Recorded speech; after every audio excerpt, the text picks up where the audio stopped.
establece en los artículos 22 y 23 y 24 también lo que son los denominados errores de hecho y errores de derecho, ¿no? Y error en la persona también. Esta clasificación es una clasificación producto de otro momento de la historia, de la evolución de la teoría del delito, donde incluso el dolo y la culpa también integraban categorías distintas. Estaban, si recuerdan, el causalismo, que se analizaban en el marco de la culpabilidad, pero luego, con el advenimiento del finalismo a partir de Belsen, otras formas se plantearon y se cambia la perspectiva. Entonces se proponen dos tipos de errores, que son el tipo de error, el error de tipo y el error de prohibición. El error de tipo es más amplio que el error de hecho.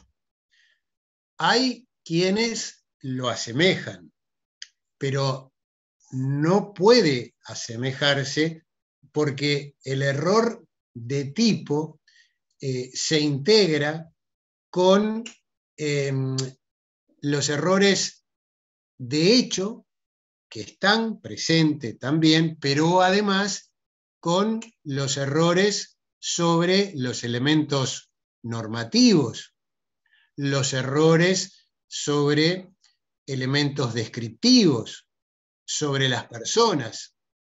En cambio, el error de hecho se circunscribe a un error fáctico concreto constitutivo del respectivo tipo penal.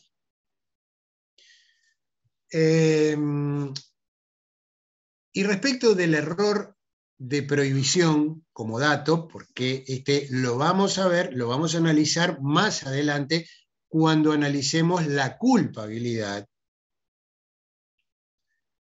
Lo traemos a colación en este esquema simplemente también para decirles que hay una diferencia entre el error de prohibición y el error de derecho.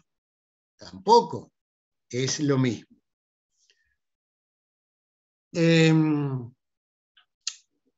Vamos a ver el error de hecho. El tipo penal, vamos a la siguiente lámina, que simplemente es muy... solamente transcribe el artículo para que lo tengan en pantalla. El error de hecho que versare sobre las circunstancias constitutivas del delito exime de pena. ¿Sí? Quiere decir que no se aplica, en este caso, una sanción. Exime de pena, dice la ley. Pero luego hay una salvedad, que es para el caso de que esa circunstancia se castigara en forma culposa. ¿Qué quiere decir esto? El error de hecho implica que una persona, digamos, se equivoque sobre un aspecto esencial de los delitos. Es habitual, en este caso, el ejemplo del hurto, o el ejemplo, en realidad, de que alguien se quiera apoderar de un abrigo pensando que es el propio de uno, supongamos en una reunión o qué sé yo, en un restaurante, etcétera. Cuando uno termina, se va a ir y confunde el abrigo, comete un error y se lleva el abrigo de otra persona. Técnicamente estaremos allí, técnicamente, ¿no?, ante un delito de hurto. ¿Por qué? Porque hay apropiación de cosa ajena, mueble. Lo mismo es, si ustedes en una mesa, compartiendo con otros amigos, se llevan el celular equivocado, ¿sí? Típicamente hay un delito de hurto, pero ¿qué ocurre? Para eso están estas disposiciones, para evitar un reproche sobre alguien que no tuvo el dolo. Porque quien se lleva equivocadamente un abrigo, un celular, y de ahí en adelante todo lo que ustedes imaginen que puede ocurrir en la dinámica diaria y social y colectiva, no tiene esa intención. Pero si no existieran normas que habilitan la posibilidad de que el juez no castigue, entonces esas circunstancias deberían penalizar incluso a aquel que se llevara ese abrigo. Entonces, ¿por qué decimos que en este caso el del hurto es un error sobre las circunstancias constitutivas del delito? Porque el hurto es necesario que cuando alguien se apodere de otra cosa sea ajeno. La ajeneidad es lo que caracteriza uno de los elementos o de las circunstancias constitutivas del delito. Por ejemplo, la ajeneidad. Por lo tanto, en este caso, como hay un error en el objeto, ¿sí?, exime de pena. Pero claro, la disposición continúa y refiere a las hipótesis en que determinados delitos, además de castigarse en forma, o además de tener la modalidad dolosa, también tienen otra modalidad que es la culposa, o la culpa, en definitiva. Entonces, ¿qué quiere decir esto? Quiere decir que es necesario evaluar el error. Es necesario analizar las características de ese error. Y para eso, la doctrina también creó unánimemente en algunas características como para visualizar si ese error merece eximirse de pena o si pudo haber salido de ese error. Y para eso, las características del error debe ser un error esencial. Error esencial significa que se da sobre la circunstancia de hecho, que forma parte de la figura, pero además de ser esencial, también debe ser invencible. Invencible significa que de haber tenido un mínimo de precaución, podía haber evitado el error. Por eso es que Irureta Goyena, cuando planteó esta descripción del artículo 22, dijo, se excluye de pena cuando hay un comportamiento doloso, salvo que existiera la simple culpa. Hay delitos en donde hay una modalidad dolosa y culposa. En el hurto no hay culpa. No tenemos un hurto culposo. En la rapiña no tenemos un hurto culposo. Copamiento no tenemos un hurto culposo. En el delito de daño no tenemos un daño culposo.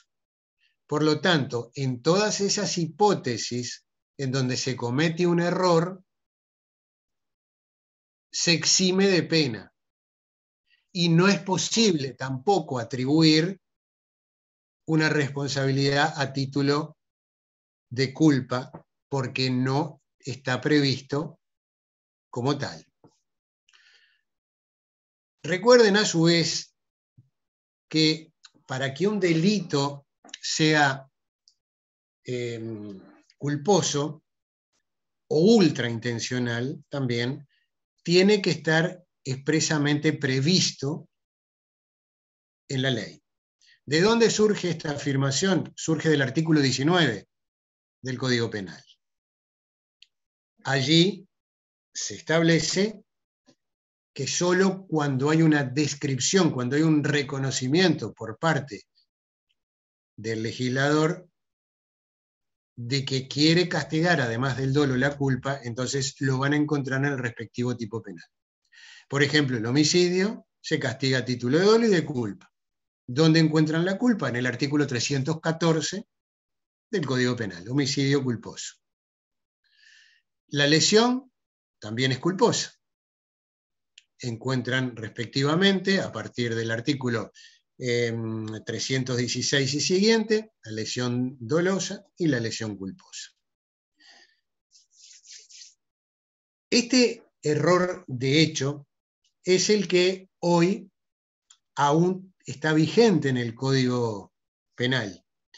Más allá de que el proyecto de Código Penal, un proyecto elaborado en el año 2010 por la comisión que a dichos efectos se formó y propuso una reforma, continúa a estudio del Parlamento. Lamentablemente hace ya 12 años, es increíble cómo pasa el tiempo, 12 años que se formularon. Creo que en realidad la comisión se formó en el 2010, si mal no recuerdo, y lo terminó en el 2012. Bueno, 10 años, no importa. La cuestión es que ese proyecto contemplaba el cambio de error de hecho por error de tipo y también el error de derecho por el error de prohibición. Pero hasta tanto no exista una modificación, se continúa aplicando para resolver los casos de error de hecho el artículo 22, sin perjuicio de que también se puede invocar el error de tipo como doctrina más recibida. Hablar de doctrina más recibida implica argumentar de por qué se trae a colación otros institutos que no están legítimamente incorporados, pero que sí están reconocidos por la dogmática en general. Y el error de tipo hoy es archiconocido y prácticamente todos los textos refieren al error de tipo. Luis Fernández, está levantando la mano. Adelante, Luis.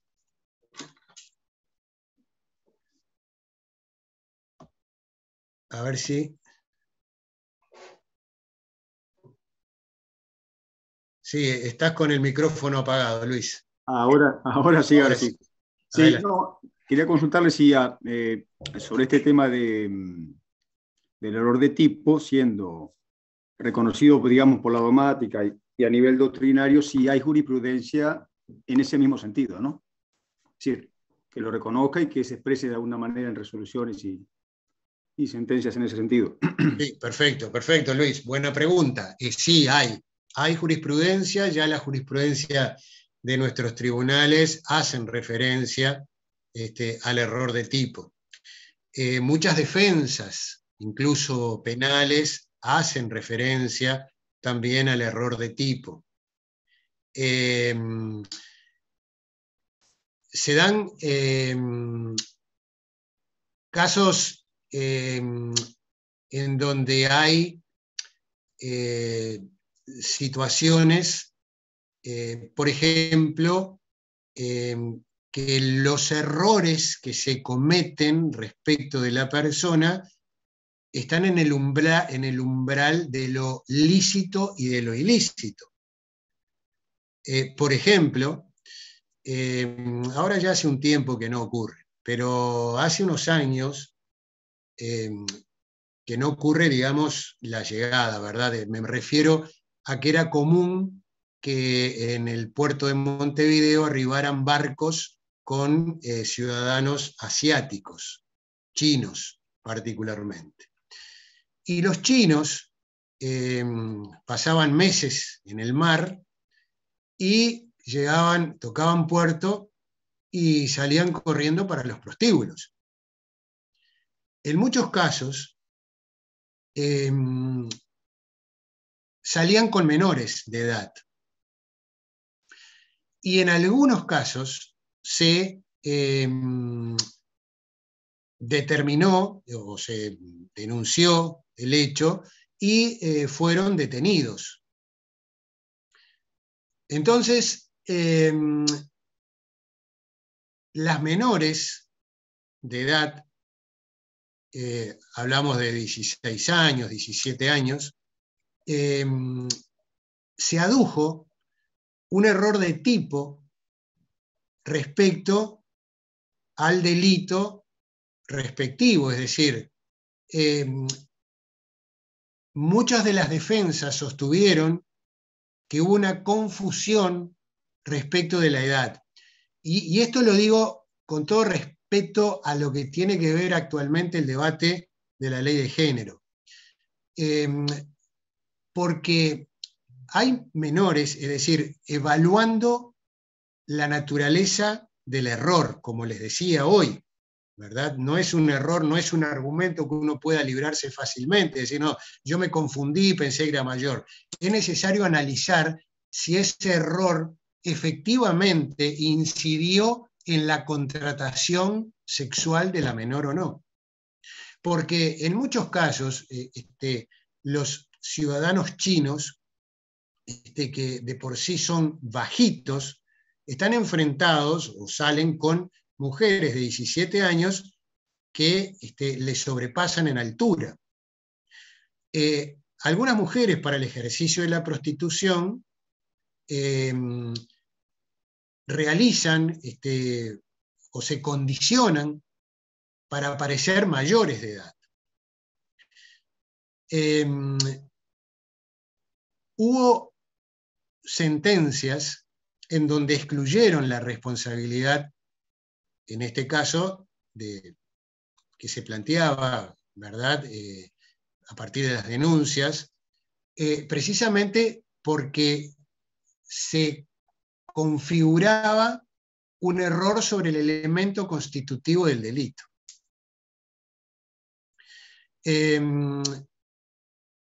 ¿De qué manera se podía salvar esta circunstancia? Bueno, entre las preguntas que se formulaban era, por ejemplo, de los diálogos, porque a veces uno puede ser que se confunda en virtud de la estatura, pero al dialogar con una persona o con un menor, uno puede salir del error.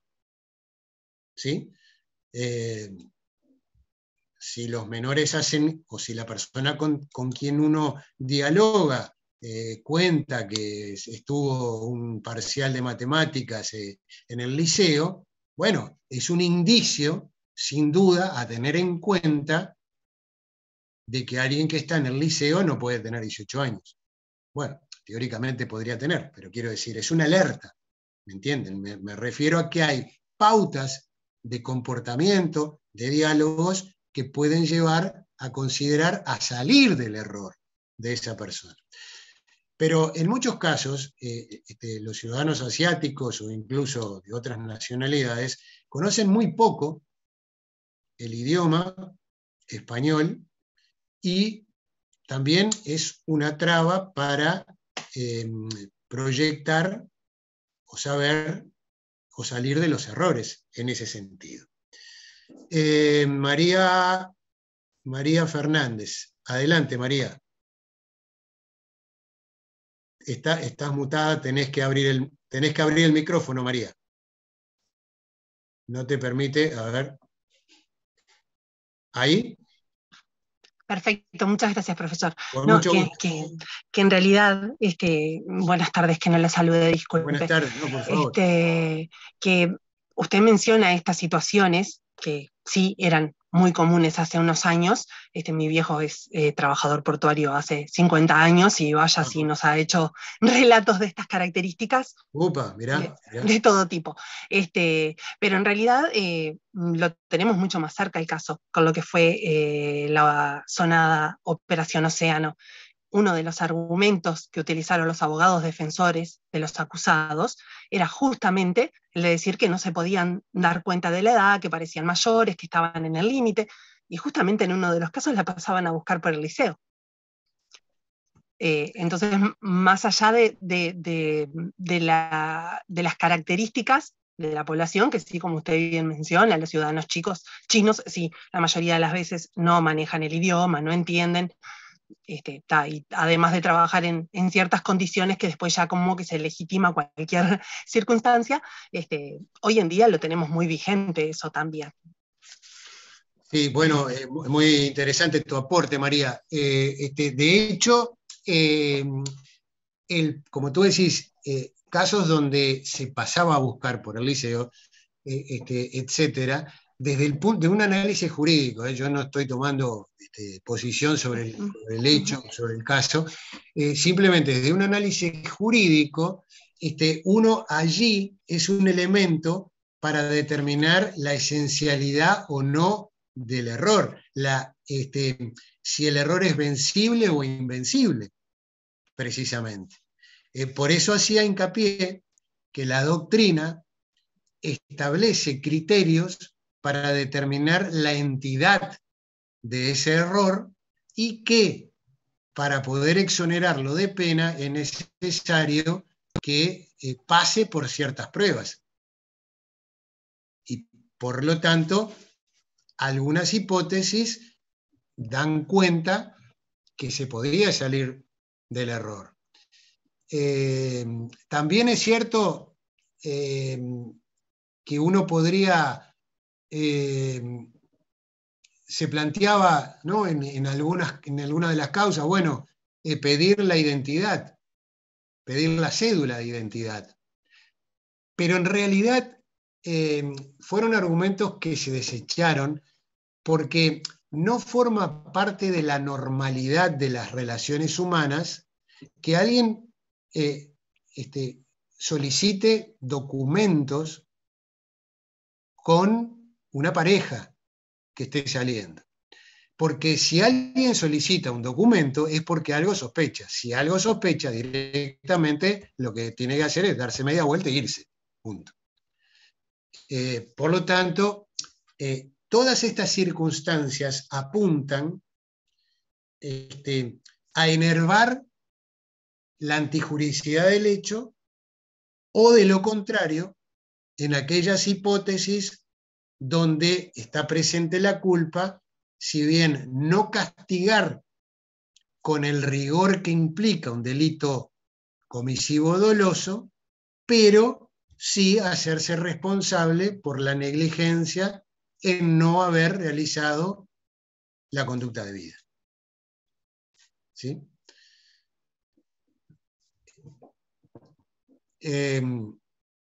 Raúl, tú estás levantando la mano y simplemente les acoto que ya estamos en el horario para terminar, pero con mucho gusto, Raúl, te escuchamos.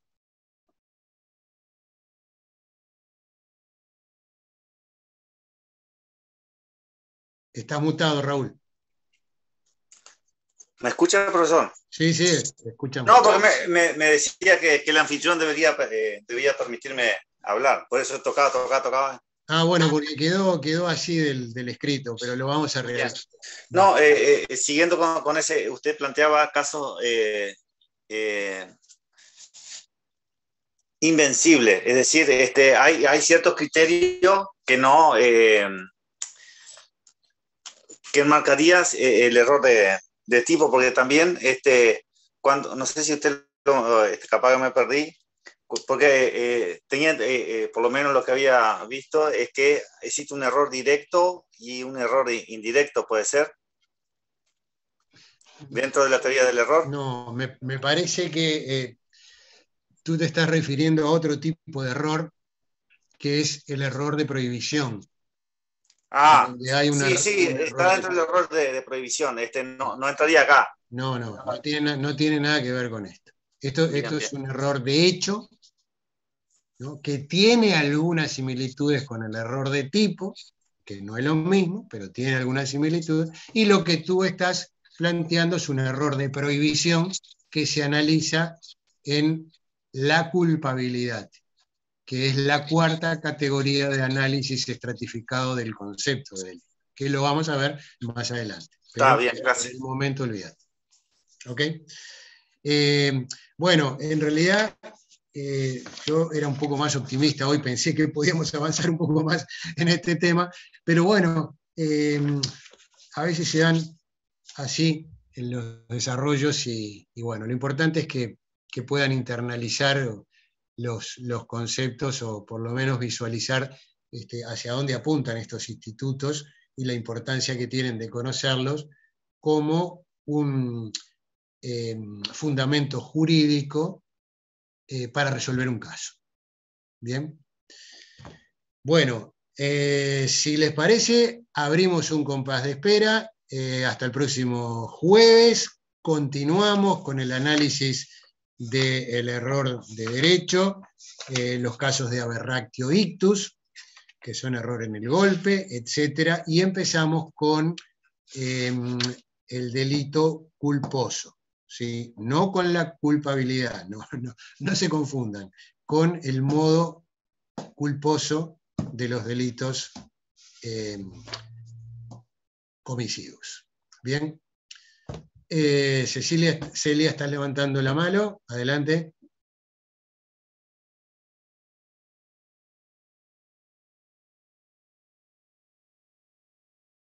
Estás mutada, Celia. Celia, ¿me estás escuchando? No. Parece que no nos está escuchando. Ahora sí. Buenas tardes. Sí, ahora sí, profesor. Una consulta. Había un comentario de que el jueves hay paro. ¿Usted hace paro? Si el paro es decretado por el gremio docente, sí.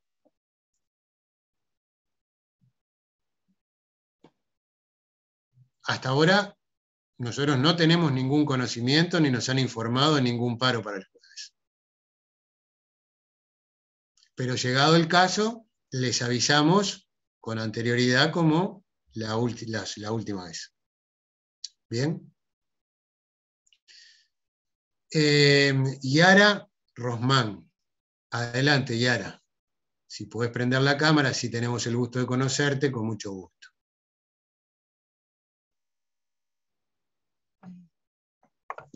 No, lo único que te iba a preguntar era de dónde leer el tema para la próxima clase. Bien, el tema lo pueden leer de la bibliografía que hemos puesto a disposición de ustedes, tanto bibliografía nacional, como en el caso de Langón, de Cairoli, Bayardo, bibliografía extranjera, como el caso de Zaffaroni, también tienen los libros de Mirpuch, de Muñoz Conde.